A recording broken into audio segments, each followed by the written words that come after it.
નમસ્કાર દર્શક મિત્રો, હું છું જિગ્નેશ મહેતા. રેમી ન્યૂઝના ડિજિટલ પ્લેટફોર્મમાં આપનું સ્વાગત છે. જોઈએ આજના મુખ્ય સમાચાર.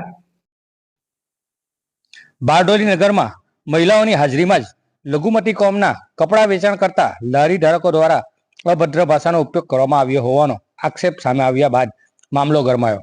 ઘટનાની લઈને સ્થાનિક લોકોમાં ભારે રોષ ફેલાયો છે. જવાબદાર તત્વ સામે કડક કાર્યવાહી કરવા માંગ ઉઠી છે.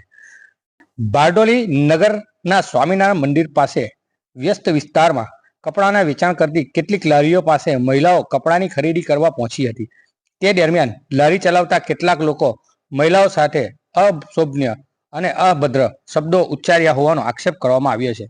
ઘટનાના પગલે આસપાસના લોકો એકત્રિત થઈ ગયા હતા અને ત્યાં નગરપાલિકાના ફેરિયાઓ પાસે વેરાનો ઉઘરાવતા કર્મચારી વિજય ખત્રી આવી પહોંચતા વાતાવરણ તંગ બન્યું હતું અને અનેક મહિલાઓની સામે અભદ્ર વાણીનો પ્રયોગ કરતા તમામ લારીવાળાઓ ત્યાંથી તગડી મૂકતા લોકોએ આ કામગીરીને પ્રશંસા કરી હતી. ઘટનાને લઈ કેટલાક સામાજિક કાર્યકરો અને વેપારી આગેવાનો પણ પ્રતિક્રિયા આપતા જણાવ્યું હતું કે બારડોલી શહેરમાં શાંતિ અને સૌંદર્ય વાતાવરણ જળવાઈ રહે તે અત્યંત જરૂરી છે. કોઈપણ વ્યક્તિ દ્વારા સમાજમાં વિખવાદ ફેલાય અથવા મહિલાઓના માન સન્માનને ઠેસ પહોંચે તેવું વર્તન કરશે તેની સામે કાયદેસરની કાર્યવાહી કરવામાં આવશે. સ્થાનિક આગેવાનના જણાવ્યા અનુસાર જાહેર સ્થળ પર મહિલાઓ સાથે આ પ્રકારની હરકત સમાજ માટે શરમજનક છે અને આવા વર્તન કોઈપણ સંજોગમાં સહન કરવામાં નહીં આવે. મહિલાઓની સુરક્ષા અને સન્માન જળવાઈ રહે તે માટે તંત્રએ તાત્કાલિક પગલાં લેવાની માંગ પણ કરવામાં આવી છે.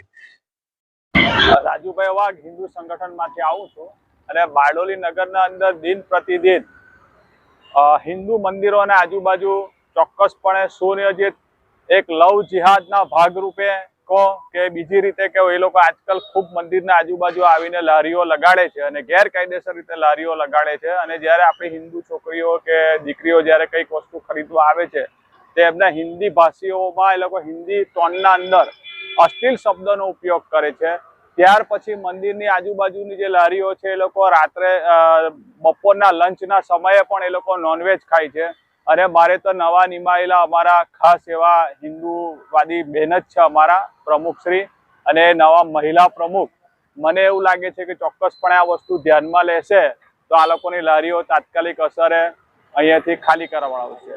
હા, હાલ અત્યારે જે લારી ખસેડવા માટે એક પાલિકાના કર્મચારી આવ્યા હતા અને પાલિકાના કર્મચારીએ ખૂબ સરાહનીય કામગીરી કરીને અહીંયાથી ભગાવેલા હતા. તદ ઉપરાંત પાછા 1 કલાક રહીને પુનઃ આ લારીવાળાઓ અહીંયા આવી ગયા છે.